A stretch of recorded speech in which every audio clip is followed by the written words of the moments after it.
जरूरत पड़ेगी ना कि कैसे नामांकन हुआ था, के नामांकन प्रक्रिया चल रही है। कैमरे की नज़र में देख रहे होंगे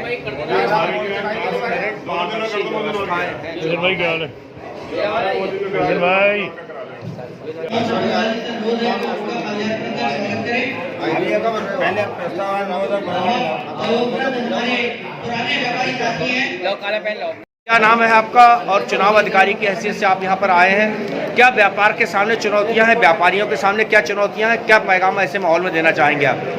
मेरा नाम राजकुमार अग्रवाल, मैं प्रदेश का उपाध्यक्ष हूँ उत्तर प्रदेश उद्योग व्यापार मंडल का, और यहाँ पर मुख्य चुनाव अधिकारी की हैसियत से बरेली महानगर का चुनाव कराने के लिए मैं आया हूँ।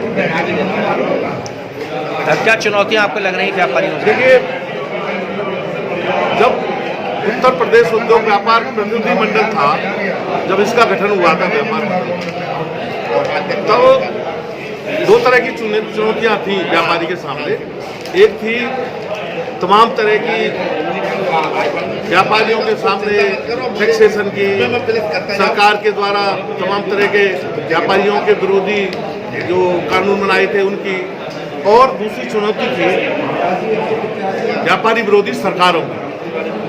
परंतु अभी 2014 से और 2017 से उत्तर प्रदेश और केंद्र सरकार, जो भी दोनों सरकारें हैं, निश्चित रूप से ये व्यापारियों की हितैषी सरकार है। फिर भी बहुत सी समस्याओं का निराकरण होने के बाद भी अभी बहुत सी ऐसी समस्याएं हैं जिनका समाधान नहीं हो पाया है। जैसे अभी हमारे एक बंधु ने जीएसटी के बारे में बताया था।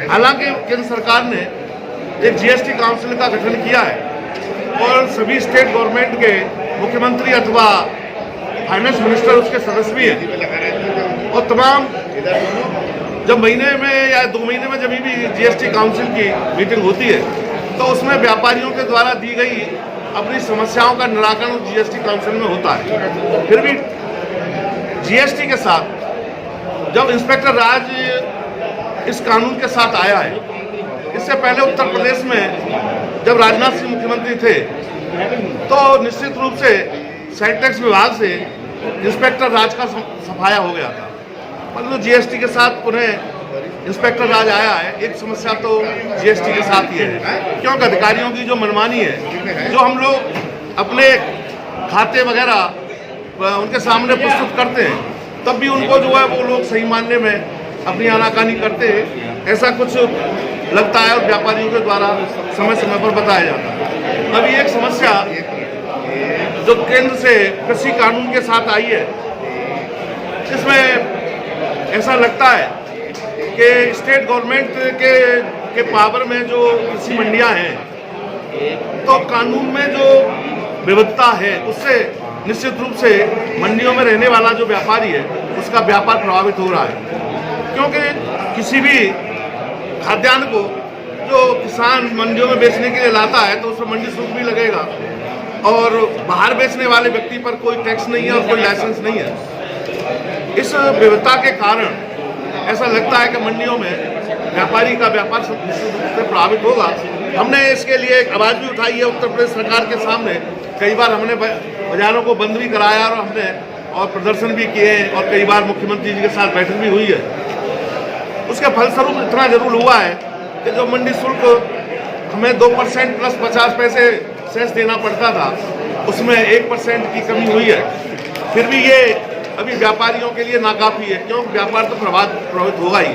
हमने अपनी मांग को, दूसरी जो चुनौती है व्यापारियों के सामने, सभी प्रदेश के सभी नगरों में और जिलों में कानून व्यवस्था की है। निश्चित रूप से हमने ऐसी उम्मीद की थी कि उत्तर प्रदेश में भाजपा की सरकार बनने के बाद कानून की व्यवस्था निश्चित रूप से सुनिश्चित होगी, परंतु इतना तो है, इससे पहली सरकारों में जो कानून व्यवस्था की स्थिति थी उससे कुछ बेहतर तो हुई है, पर अभी भी व्यापारियों के साथ जो घटनाएं हो रही हैं वो अभी बंद नहीं हुई है। ऐसी कुछ समस्याएं उत्तर प्रदेश में व्यापारियों के साथ हैं, और व्यापार मंडल समय समय पर अपने नेता श्याम बिहारी मिश्रा जी और श्री राजेंद्र गुप्ता जो बरेली गई हैं, उनके नेतृत्व में पूरे प्रदेश में उठाता रहता है और व्यापारियों के हित में हमेशा लड़ाई लड़ता रहता है और आगे भी लड़ेगा।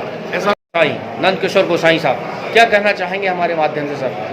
हम ये कहना चाहते हैं कि जैसे ये कोरोना काल में जो है व्यापारियों का जो व्यापार काल बंद रह गए तब समाप्त हो गया, और उसमें जो मिडिल क्लास के जो व्यापारी हैं वो ज़्यादा त्रस्त हैं। उसके लिए सरकार ने उनके लिए कुछ भी व्यवस्था नहीं की है, उनको करनी चाहिए। और सबसे बड़ी प्राथमिकता ये है कि जो ऑनलाइन बिजनेस चल रहा है वो समाप्त होना चाहिए। ऑनलाइन बिजनेस के कारण हमारे छोटे छोटे व्यापारी हैं उनको नुकसान हो रहा है। तो हमारी सरकार से प्रार्थना है कि वो मझोले और छोटे व्यापारियों की तरफ ध्यान दें और ये ऑनलाइन बिजनेस को समाप्त करें। मुकेश वार्ष्णे, जिला महामंत्री मुकेश वार्ष्णे जी, जी। जिला महामंत्री उत्तर प्रदेश उद्योग व्यापार मंडल मथुरा। मुझे भी पर्यवेक्षक के रूप में प्रदेश नेतृत्व ने बरेली में भेजा है। यहाँ के चुनाव को देख करके ऐसा लगता है जैसा हमारे जिलाध्यक्ष जी ने कहा है, बहुत ही अच्छे पारदर्शिता के साथ चुनाव हो रहा है।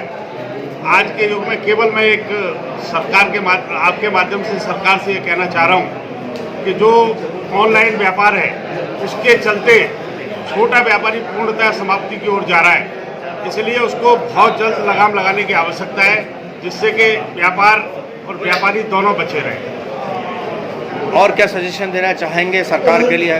सरकार के द्वारा जो कानून बनाए गए उनको सरलीकरण करना चाहिए व्यापारियों के साथ, क्योंकि व्यापारी बहुत ज़्यादा पढ़ा लिखा नहीं होता। उसको व्यवहारिक तौर पर इस तरह से कानून लागू किए जाएं जिससे कि बिना पढ़ा लिखा व्यापारी भी उन कानूनों को के माध्यम से टैक्स भी जमा कर सके और किसी पचड़े में ना फंसे। मेरा नाम शिवशंकर वर्मा है। मैं व्यापार मंडल मथुरा का जिलाध्यक्ष हूँ और यहाँ पर्यवेक्षक के तौर पे मुझे यहाँ भेजा गया है उत्तर प्रदेश उद्योग व्यापार मंडल के प्रदेश नेतृत्व।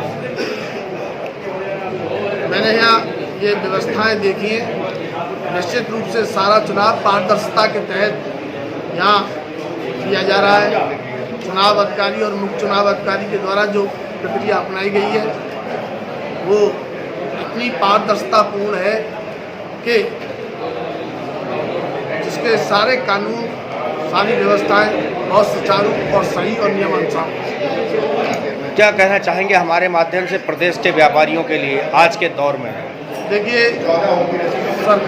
विभिन्न सरकारों के द्वारा और वर्तमान सरकार के द्वारा भी व्यापारियों के साथ न्याय नहीं किया जा रहा है। जीएसटी की प्रक्रिया इतनी कानूनी पेचीदगी बना दी है जिसे हमारा व्यापारी तो क्या, सरकार भी हमको नहीं समझा पा रही है। अधिकारी भी बिल्कुल हर प्रश्न के उत्तर पर मौन हो जाते हैं और सरकार से बात करने की बात कहकर अपनी बात समाप्त कर देते हैं। सैंपलिंग के कानून बहुत जटिल है जो पुराने समय से चले आ रहे हैं। हमारी मांग है कि वर्तमान परिस्थितियों को देखते हुए मौजूदा मानकों के अनुसार सैंपलिंग की प्रक्रिया सरल बनाई जाए और व्यापारियों के लिए जो आर्थिक संसाधन जुटाने की जो व्यवस्थाएं हैं वो बहुत ही सरकार के द्वारा, बैंकिंग के द्वारा जटिल की हुई है। मैं चाहता हूं कि उसके लिए सरकार को ऐसे नियम और बैंकों को ऐसे नियम बनाने चाहिए जिससे आर्थिक गति भारत सरकार की और इस देश की निरंतर प्रगति की ओर जाए।